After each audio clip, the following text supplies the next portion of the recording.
கோவை மாவட்டம் சிங்காநல்லூர் சட்டமன்ற தொகுதியில் போட்டியிடும் கழக வேட்பாளர் KR ஜெயராமை அறிமுகம் செய்து வைத்து கழக செயல் வீரர்கள் கூட்டத்தில் உரையாற்றி வருகிறார் முன்னாள் அமைச்சரும் அதிமுக தலைமை நிலைய செயலாளருமான SP வேலுமணி. அதனை நேரலையில் பார்க்கலாம். தமிழ் மாநில காங்கிரஸ் மாவட்ட தலைவர் அருணேஸ்வரன் அவர்களே, மாநில பொதுச் செயலாளர் VV வாசன் அவர்களே, பாட்டாளி மக்கள் கட்சி மாவட்ட செயலாளர் கோவிந்தராஜ் அவர்களே, தமிழக மக்கள் முன்னேற்ற கழகம் மாநகர் மாவட்ட செயலாளர் அக்பர் ஷெரீப் அவர்களே, பொருளாளர் கதிரவன் அவர்களே, கொங்குநாடு முன்னேற்ற கழகம் மாநில பொருளாளர் நேர்நகர் நந்த அவர்களே, புதிய நீதி கட்சி மாநில துணை பொதுச் செயலாளர் நம்முடைய இருவூர் அசோக் அவர்களே, தென்னிந்திய ஃபார்வர்ட் பிளாக் மாவட்ட தலைவர் மனோரஞ்சன் அவர்களே, மாநில இளைஞரணி பொதுச் செயலாளர் மணிகண்டன் அவர்களே, மருது சேனை மாநில அமைப்பு மருது பாலகிருஷ்ணன் அவர்களே, சொல்லிட்டீங்களா? சிங்கநல்லூர் சட்டமன்ற தொகுதிக்கு உட்பட்ட பாரதிய ஜனதா கட்சி பொறுப்பாளர்கள் மாவட்ட துணைத் தலைவர் முரளி அவர்களே, அதே போல அசோக் குமார் அவர்களே, MR சரவணன் அவர்களே, TK ராஜேந்திர பிரசாத் அவர்களே, சிங்கை பகுதியுடைய இணை அமைப்பாளர் மாநில செயற்குழு உறுப்பினர் அருமை சகோதரர் CR நந்தகுமார் அவர்களே, முன்னாள் மாவட்ட தலைவர் CR நந்தகுமார் அவர்களே,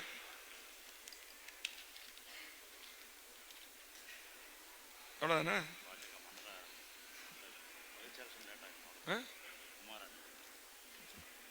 மாநில பாரதிய ஜனதா கட்சி சொல்லியாச்சு. உமாராணி, விஜயா ரவி, மகேஸ்வரி நாராயணன், ராஜசேகரன், மண்டல தலைவர்கள்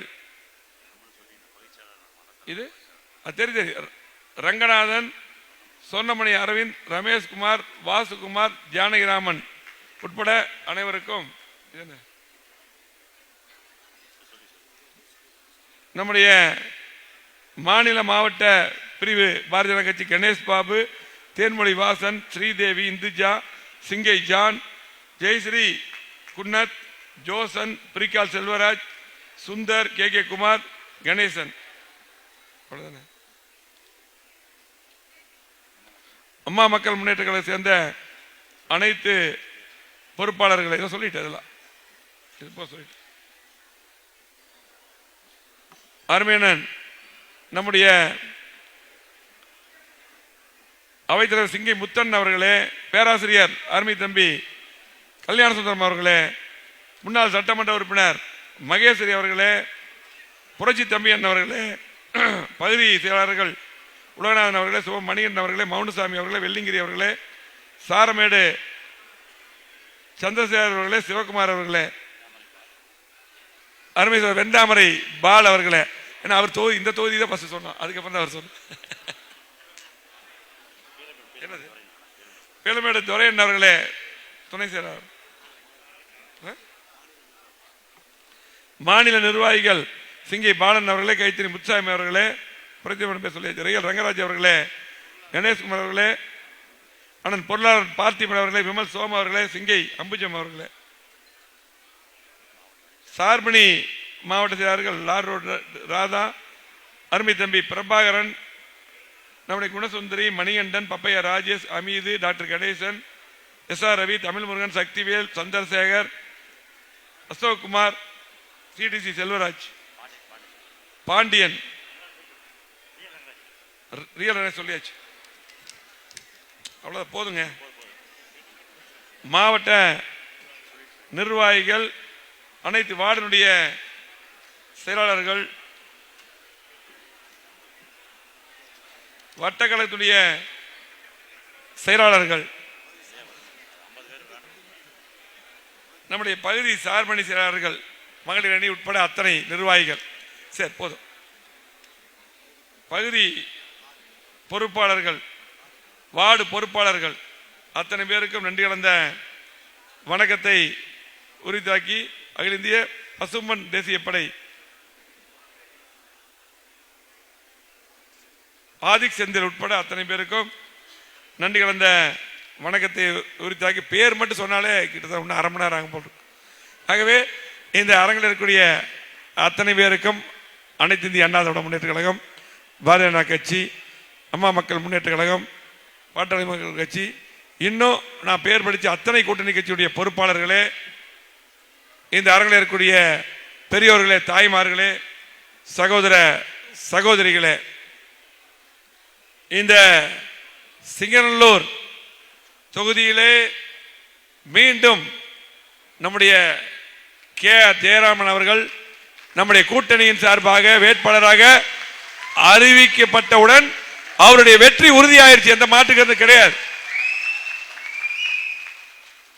ஒரு சட்டமன்ற உறுப்பினர் என்றால் எப்படி இருக்க வேண்டும் என்று உதாரணமாக இருந்தவர் நம்முடைய அருமை சகோதரர் கே.ஆர். ஜெயராமன் அவர்கள்.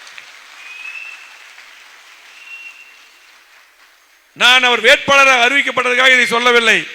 5 ஆண்டு காலமாக சட்டமன்றத்திலே அவருடைய நடவடிக்கை எல்லாம் நான் கூர்ந்து கவனித்திருக்கிறேன்.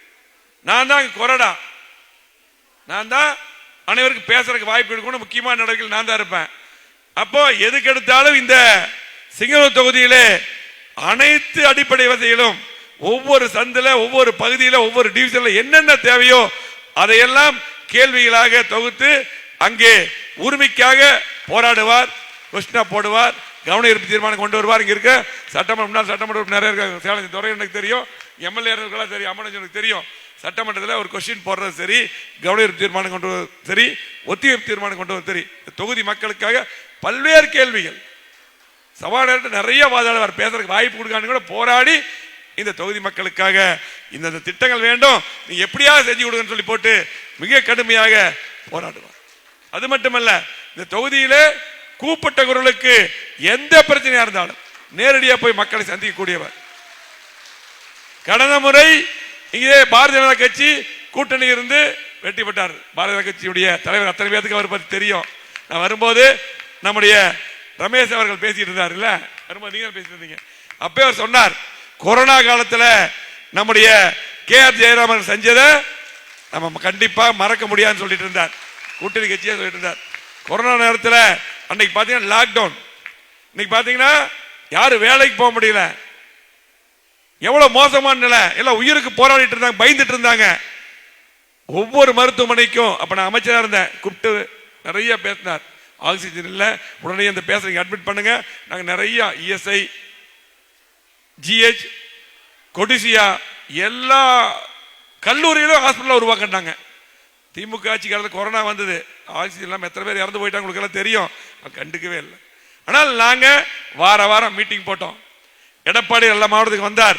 பாரத பிரதமர் பேசும்போது சொன்னார், ரவியோ அடிக்கடி பண்ணுவார், ரவியோ பாரத பிரதமர் தமிழ்நாடு சிறப்பு நடவடிக்கை எடுத்து சொல்லி எடப்பாடி பேசினார். தேவையான மருந்துகளை பாரத பிரதமர் கொடுத்தார். ஆனால் அந்த நேரத்தில் அந்த மக்களுக்கு ஒவ்வொரு வீடு வீடா கதவை தட்டி தேவையான பொருட்களை வீடு வீடா கொண்டு சேர்த்தவர் நம்மளுடைய ஜெயராமன். அது இன்னைக்கு ஒவ்வொரு மக்களும் ஒவ்வொரு குடும்பம் மறக்க மாட்டாங்க. இங்க மட்டுமல்ல, அந்த நேரத்தில் கோவை மாவட்டம் முழுவதும் நாங்கள் பண்ணோம். அது ஜெயராம் அவர்கள் சிறப்பான முறையில் அதை செய்து முடித்தார்கள். எனக்கு தெரியும், அம்மன் எனக்கு தெரியும். ஆகவே இன்றைக்கு ஒரு வேட்பாளர் ஒரு சட்டமன்ற உறுப்பினரானால் எப்படி பணியாற்ற வேண்டும், ஒரு மக்களுக்காக பணியாற்றணும். ஒரு வார்டு கவுன்சிலராக இருந்தாலும் சரி, ஒரு சேர்மனாக இருந்தாலும் சரி, ஒரு மேயராக இருந்தாலும் சரி, ஒரு எம்எல்ஏவா இருந்தாலும் சரி, ஒரு எம்பியா இருந்தாலும் சரி, எதுக்கு ஜெயிக்கிறாங்க, எதுக்கு மக்கள் ஜெயிக்க வைக்கிறாங்க, மக்களுக்கு பணியாற்றுறதுக்கு. அந்த பணியை சிறப்பான முறையில் செய்தவர் நம்முடைய கே.ஆர். ஜெயராமன்.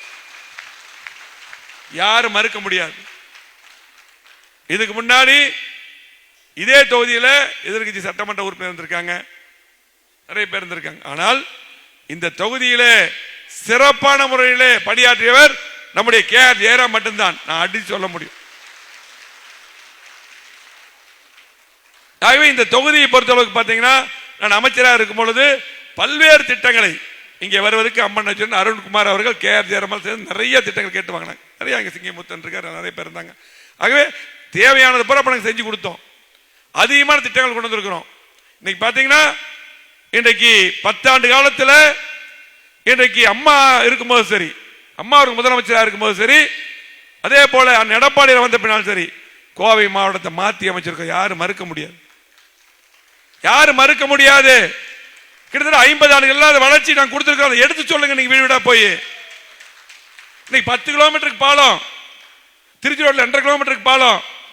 இன்னைக்கு பார்த்தா கோயம்புத்தூருக்கு அத்தனை சாலைகளும் புதுக்கப்பட்டு அகலப்படுத்தப்பட்டிருக்கு. சேலஞ்சுறை எனக்கு தெரியும்.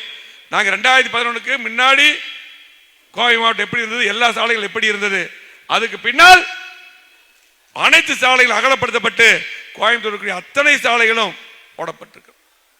விபத்துகளை குறைச்சிருக்கிறோம் 80%. நீங்க அரசு மருத்துவமனையில் 100 கோடிக்கு மேல செலவு செய்து கிட்டத்தட்ட பிரைவேட் ஹாஸ்பிட்டல் மாதிரி பண்ணணும்.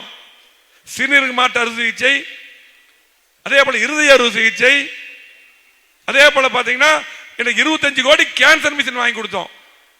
எடப்பாடியார் கேட்டு கேத்லாப்னு ஒரு மிஷின், பிரஷர் வந்தா ஒரு கை கால் வராம போயிடும், 3 மணி நேரத்துக்கு கொண்டு போனா காப்பாத்திடலாம். பிரைவேட் ஹாஸ்பிட்டல் இருக்குது, ஜிஹெச் இல்ல, 6 கோடிக்கு வாங்கி கொடுத்தோம். ஆகவே கோயம்புத்தூர் பார்த்து பண்ணிருக்க ஸ்மார்ட் சிட்டி திட்டத்தில் மத்திய அரசு எதுவுமே பண்ணலன்னு சொன்னாங்க. இன்னைக்கு திமுக அவங்க ஒண்ணுமே பண்ணல. 5 வருஷம் அவங்களுடைய பிரச்சாரம் எல்லாம் என்ன ஒண்ணுமே பண்ணல. அவங்க எதை சொல்ல முடியாது. அவங்க சொன்ன எதை சொல்ல முடியும்? திமுக எல்லா பக்கம் கஞ்சா வைக்கிறான். போலீஸ் அவங்க கட்டுப்பாடுலேயே இல்லை. திமுக போலீஸ் என்ன வேணா பண்ற, யார் மக்களுக்கு பாதுகாப்பே கொடுக்கறது. இங்க வேணா சைனா பெற்று இளைஞர்களுடைய வாழ்வு சீரழிந்து போயிட்டு. ஆகவே இன்னைக்கு மோசமான சட்ட ஒழுங்கு, இதைத்தான் சொல்ல முடியும். சொத்து வரி உயர்வு, மின்கட்டண உயர்வு, பால் விலை உயர்வு, கட்டுமான பொருட்கள் உயர்வு, இதைத்தான் சொல்ல முடியும். திமுக ஏதாவது ஒரு திட்டம் கோயம்புத்தூருக்கு நீ சொன்னு சொல்லு. நீ திமுக வேட்பாளர் காங்கிரஸ் தான் நிற்கிறீங்க. திமுக கூட நிறுத்தல, ஜெயராம் பார்த்து பயந்துட்டு காங்கிரஸ் கூப்பிட்டுட்டாங்க. இனி உங்களுடைய கூட்டணி கட்சி வேட்பாளர் காங்கிரஸ் இருந்து நீ மீட்டிங் போடு, இதை செஞ்சேன்னு சொல்லு பார்ப்போம். இந்த தொகுதிக்கு இந்த செஞ்சேன்னு சொல்லு. திமுக ஆட்சியில் கோவை மாவட்டத்துக்கு செஞ்சேன்னு சொல்லு. எதுவுமே கிடையாது. நாங்க உரிமையோட ஓட்டு கேட்போம். எங்களுடைய கூட்டணி நெஞ்ச நிமித்திட்டு சட்டை தூக்கிட்டு ஓட்டு கேட்கக்கூடிய உரிமை என்ன திமுக இருக்குது எங்களுக்கு.